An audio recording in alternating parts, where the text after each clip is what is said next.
Instituto de Educación Superior Pedagógico, hermano Victorino Eloy Goicoechea de Cajamarca, del programa de educación secundaria, especialidad de comunicación del sexto semestre, presentan Historias de mi tierra. A continuación, El hijo del duende, fragmento extraído de Ojos de la noche, escrito por Carlos Ernesto Cabrera Miranda. Escuchemos juntos El hijo del duende. Cerca del poblado discurría eterno el río Chuxén. Al caserío le llamábamos el puerto, porque el río había formado una amplia playa.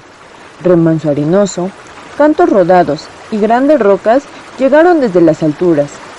Miles de años será cuando las lluvias torrenciales y diluvianas formaban los ríos y las quebradas, y su torrente arrasaba árboles, hombres y animales. Como ahora en los crudos inviernos, dejando en el curso de su desvarío estas tremendas piedras paleolíticas que sirven para golpear las ropas y las frazadas cuando hacemos la lava de los difuntos, y las aguas se llevan el sudor de los muertos, el barro diluido de su naturaleza impregnadas en la ropa y los vestigios de esta vida material. Aquí, cerca al río, tenía don Pedro Bautista sus terrenos y una amplia casa en donde había un molino muy antiguo, que ni él mismo sabía desde cuándo estaba ahí. Mi molino es muy bueno, aunque es muy viejo. Se decía que sus bisabuelos, años ya, molían sus granos. Hijito, trae el trigo para moler. Ya, mamita, ya lo traigo. Y seguía siendo tan bueno que todos se admiraban de por qué no se desgastaban sus piedras. No faltaban los creencieros que decían: esas piedras no son de este mundo, porque son azules y vidriosas. Sí, pues hermanita, y son muy duras y brillantes, y de esas piedras nadie conoce. Don Pedro dejó el pueblo y se fue allí a vivir con su esposa para estar más cerca de sus tierras y usufructuar del molino y de su fama que llegaba hasta Iyuca, Malate, Las Ocas, Huánico, Muyo y otros caseríos de la Jalca. Me iré ya pues de mi pueblo, porque quiero estar cerca del molino de mis abuelitos. A todos les gustaba el punto de la harina y ese sabor tan especial que adquirían tanto el trigo como la cebada. ¡Qué ricos panes, hermanita! Ñao, la harina es muy rica, hermanita. Es el molino del Pedro que le da ese sabor. Los panes, las semitas, los bollos de todos los santos, las ofrendas, los alfajores horneados y los rosquetes tenían un aroma y un gusto conventual. ¡Qué rico huelen los bollos! Es porque la harina está molida en el molino de don Pedro. Y las amasijeras decían que era por la molienda. Allí vivía don Pedro. Cada 3 meses iba hasta la provincia para ver cómo andaban sus hijos que estudiaban la secundaria en la Gran Unidad, un colegio recién construido por el presidente Castilla. Voy a visitar a mis hijitos, ¿cómo estarán? Les llevaré sus pancitos. El viaje, largo y tedioso, se hacía en acémilas y duraba de 8 a 10 horas. Mucho cansa viajar, pero vale la pena. No había carreteras, solamente amplios caminos de herradura, que eran conservados por los lugareños obedeciendo a los terratenientes. La arriera era un buen oficio. Los muleros eran expertos en armar la caravana y conocían muy bien la ruta, también sus peligros y los enigmas del ande.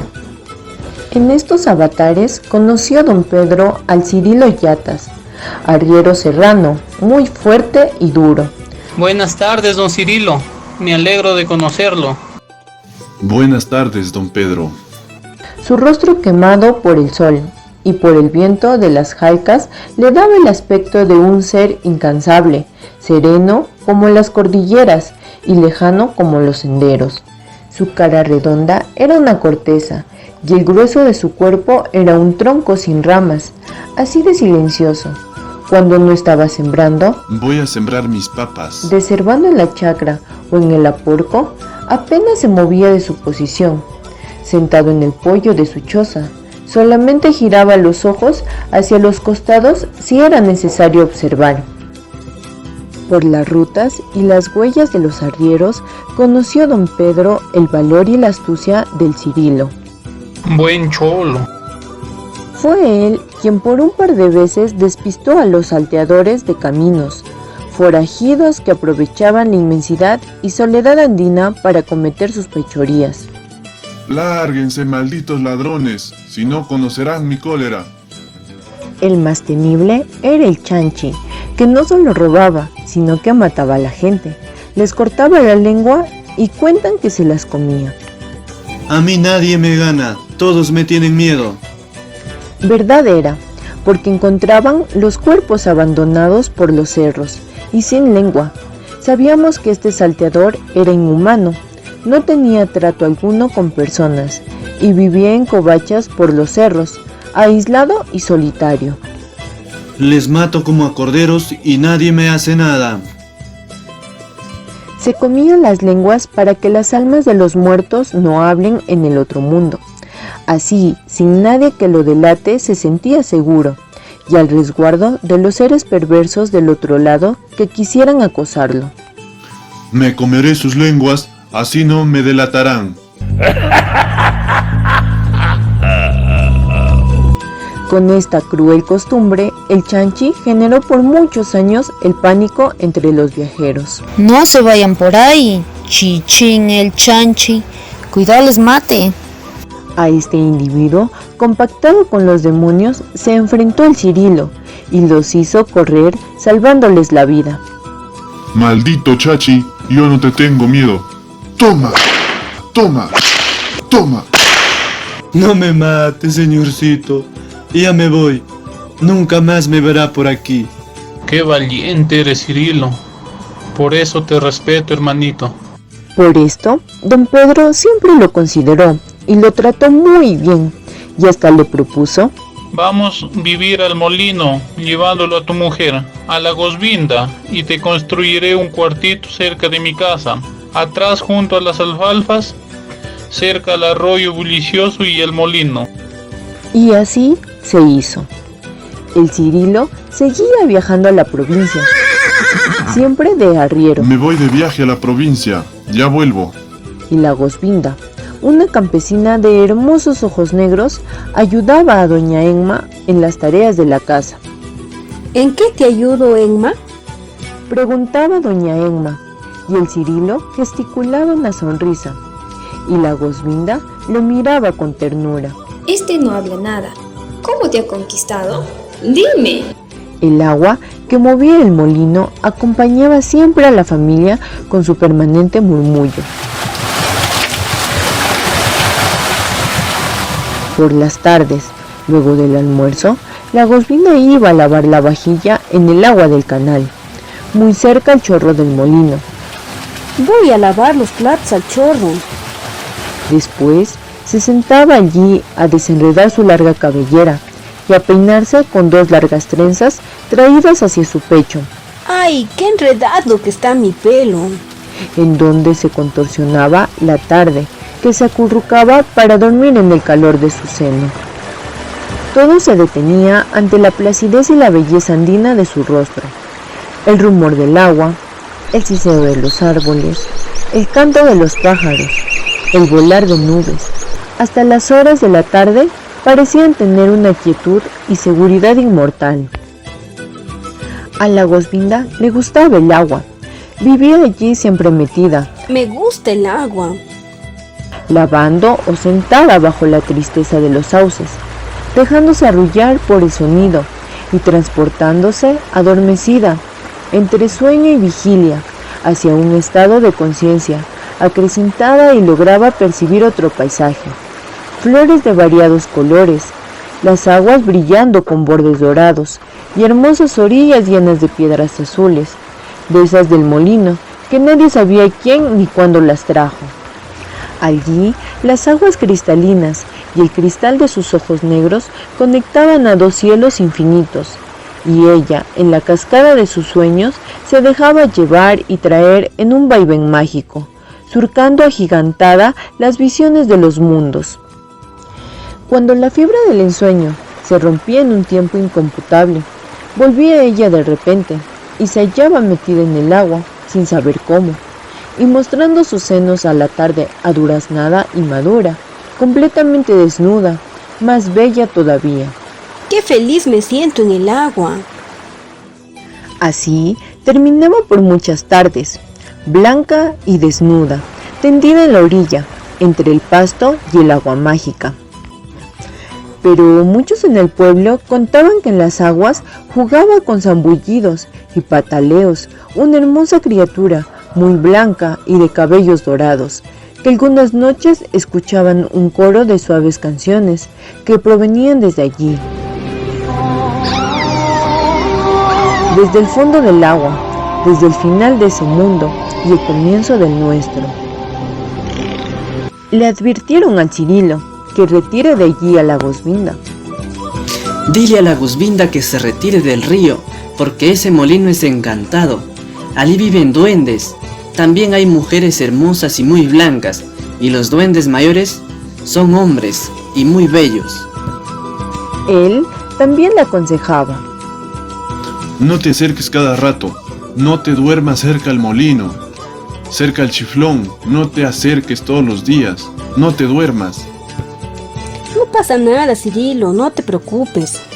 Pasaron los días, con sus tardes de otro mundo, y el sonido del agua anunció novedades. La Gosvinda estaba embarazada. Así gestando, iba todas las tardes a sentarse cerca del agua. Voy a sentarme cerca del agua. Y se dejaba llevar por la corriente de sus sueños, hasta el océano de una realidad desconocida. Estaba su conciencia poseída, embriagada, adicta a la sensación de infinito. Una tarde, antes de los 9 meses, y en medio de dolores, estertores y convulsiones,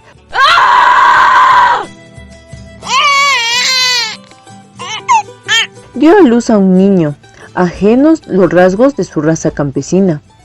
Era muy blanco y rubio, pero con defectos físicos y con abundante pelo por todo el cuerpecito. Nació con un rostro envejecido, las piernitas torcidas, y no tenía recto.